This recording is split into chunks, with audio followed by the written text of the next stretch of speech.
ओम नमः शिवाय। शिव पुराण श्री रुद्र संहिता पंचम युद्ध खंड 32वां अध्याय पुष्पदंत शंखचूड़ वार्ता। व्यास जी बोले, हे ब्रह्मा पुत्र सनत कुमार जी, जब देवाधिदेव महादेव जी ने ब्रह्मा, विष्णु और देवराज इंद्र सहित श्री कृष्ण को शंखचूड़ के वध का आश्वासन दिया, तब सब देवता प्रसन्न होकर उनसे विदा लेकर अपने अपने धाम को चले गए। तब आगे क्या हुआ, भगवान शिव ने क्या किया?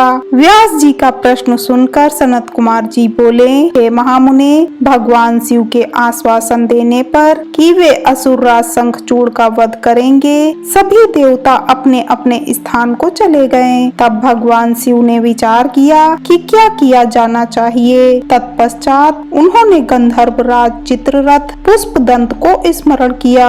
स्मरण करते ही पुष्पदंत तुरंत वहां शिव जी के सामने उपस्थित हो गए। पुष्पदंत ने हाथ जोड़कर महादेव जी को प्रणाम किया और उनकी स्तुति की। तत्पश्चात पुष्पदंत हाथ जोड़कर बोले, हे देवाधिदेव कृपा निधान, करुणा निधान, मेरे लिए क्या आज्ञा है? मैं आपकी आज्ञा सिरोधार्य कर उसे यथाशीघ्र ही पूरा करूंगा।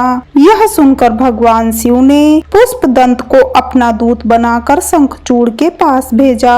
अपने आराध्य भगवान शिव की आज्ञा पाकर पुष्पदंत तुरंत ही वहां से असुरराज शंखचूड़ के नगर की ओर चल दिया।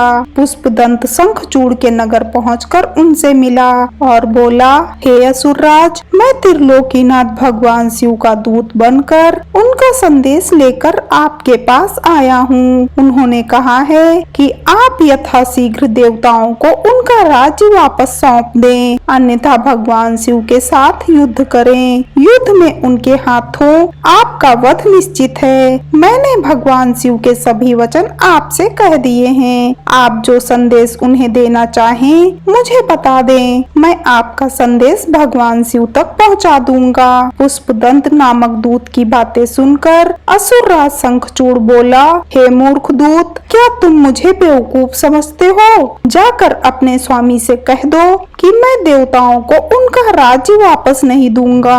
मैं वीर हूँ, युद्ध से नहीं डरता। अब शिव और मेरा सामना युद्ध भूमि में ही होगा।